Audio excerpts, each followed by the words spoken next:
Thank you, Madam Vice President. We are convened here in Samoa, an island renowned both for its natural beauty and the warmth and hospitality of its people. I am sure that I speak for all visiting delegations when I say that the reality that we have witnessed far exceeds the reputation.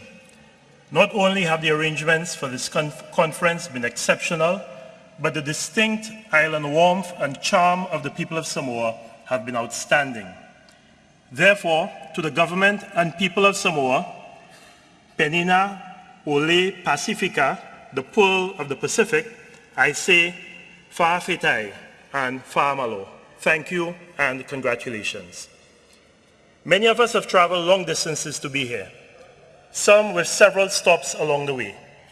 In the case of my delegation, the length of our journey is perhaps best reflected by the fact that there is a 17-hour time difference between Samoa and St. Lucia.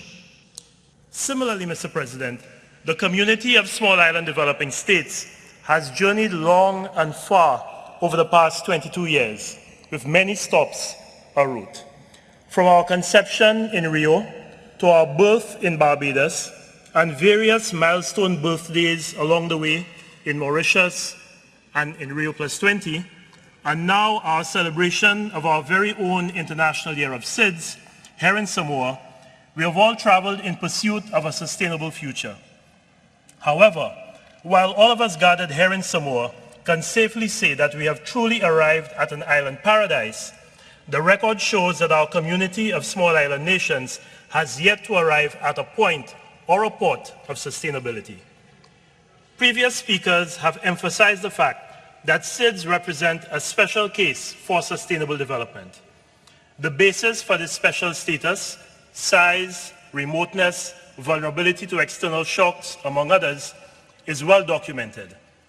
Notwithstanding, and despite all the declarations, affirmations, and reaffirmations, overall progress in surmounting the numerous challenges facing our community of island nations has, over the last 2 decades, been modest at best. Indeed, in some areas, there has been noticeable regression.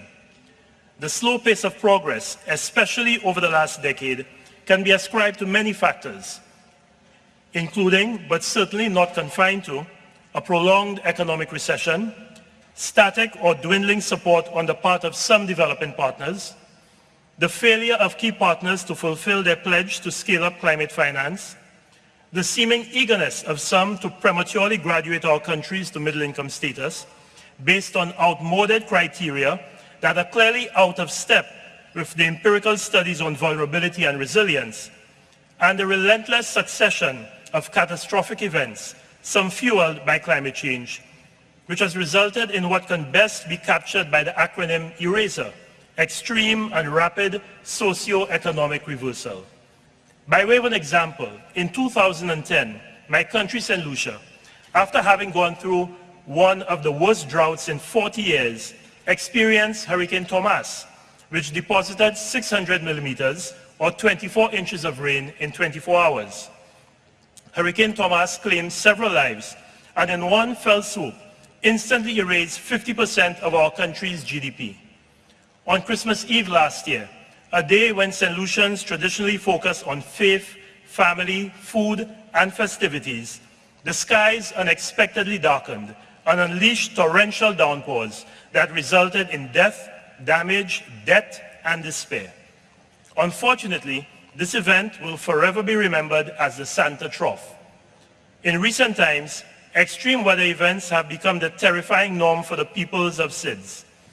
These events, which are becoming increasingly severe due to anthropogenic changes to our climate, have wreaked havoc on our social, economic, and environmental landscapes. However, despite the international publicity that follows each of these disasters, we are yet to see the scaling up of ambition from Annex I countries to reduce their emission of greenhouse gases so that we may contain global warming to 1.5 degrees Celsius. Similarly, despite lofty promises and pledges of increased financing for climate change adaptation, these promises have been more honored in the breach than observance. Mr. President, this cannot continue. This morning, in a breakfast meeting between SIDS leaders and His Excellency Mr. Ban Ki-moon, the Secretary General of the United Nations, the Secretary General urged us to continue to lift our voices on the issues that matter to us. I welcome this call and commend the Secretary General for his unwavering support for the SIDS agenda. However, it is even more important that we exhort the community of developed countries to stop paying lip service to the SIDS agenda and to provide our vulnerable countries with the tangible, real, financial and technical support that we so desperately need if we are to honestly graduate to middle-income status. Mr. President, this issue of graduation from least developed to middle-income status is one that is particularly vexing for our countries. The absurd and unrealistic use of a GDP per capita metric to measure the prosperity or viability of small, open, vulnerable, highly indebted economies like ours that have been experiencing weak levels of growth for well over a decade flies in the face of logic. It is a somewhat cynical and very convenient use of statistics to arrive at what appears to be a predetermined conclusion, which is to take SIDS out of a category that provides them preferential access to concessionary multilateral financing. We believe it is much more useful and intellectually correct to use vulnerability indicators, such as those articulated in the Commonwealth Vulnerability Index, to assess the true status of SIDS. Moreover, it is equally important to allow for a longer, more reasonable time period for SIDS eventually to make the transition to a sustainable trajectory of economic, social, and environmental development. Mr. President, the rejection of this premature graduation of our SIDS community must be one of the resounding statements of this conference. Mr. President, the third International SIDS Conference is not just about the impact of climate change, but it is very easy for us to spend much of our time speaking on this subject because climate change is a dark, ominous cloud, our very own sword of Damocles, which follows SIDS wherever we go. However, for our SIDS community, there are myriad other issues that require urgent and focused attention. Among these are the impact that non-communicable diseases and now emerging diseases like chikungunya in the Caribbean is having on the well-being of our population and the strain that is being placed on our health systems and infrastructure. There is a very real risk that the current economic crisis, the limited fiscal space within which our governments now operate, and the reclassification of our countries as middle income by financial institutions such as the World Bank will create a perfect storm that will reverse the many gains our countries have made in healthcare over the past 2 decades.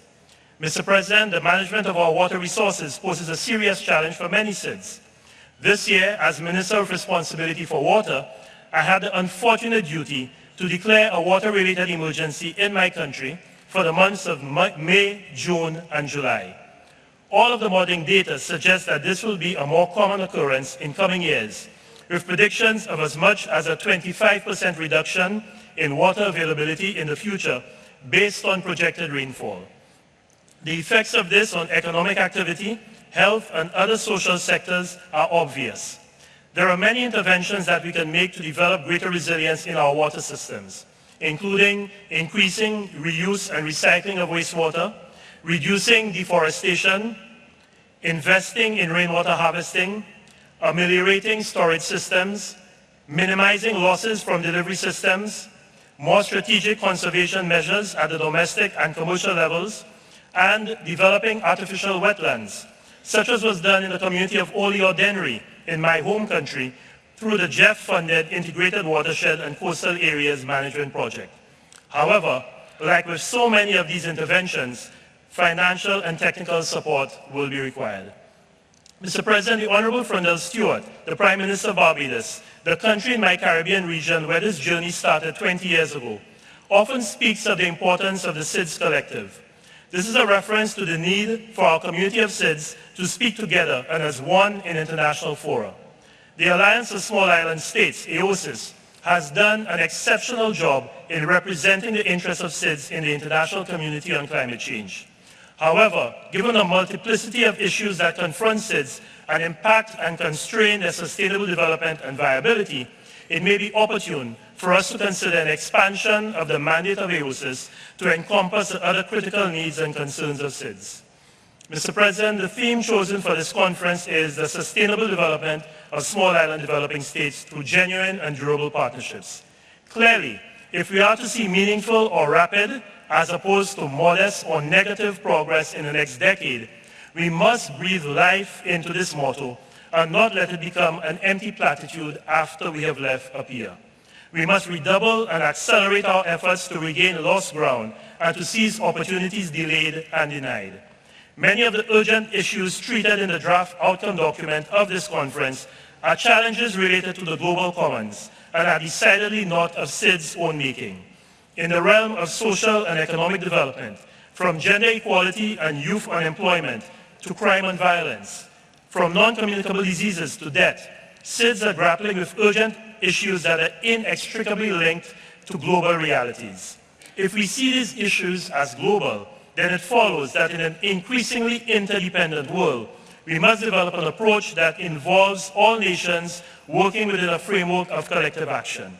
We have no reasonable alternative to working together, and the urgency of global cooperation is now more apparent than ever. This approach must be based on a global partnership, genuine and durable, between developed and developing countries, the terms of which were set out at the Conference on Financing for Development in Monterrey, Mexico. This historic compact was firmly grounded in the principles of mutual responsibility and mutual accountability. It reaffirmed the responsibility of each country for its own development and elicited concrete commitments from wealthy nations to support more vulnerable ones. In my country, St. Lucia, we recognize the value of creating a contract with civil society and the private sector in articulating our development agenda.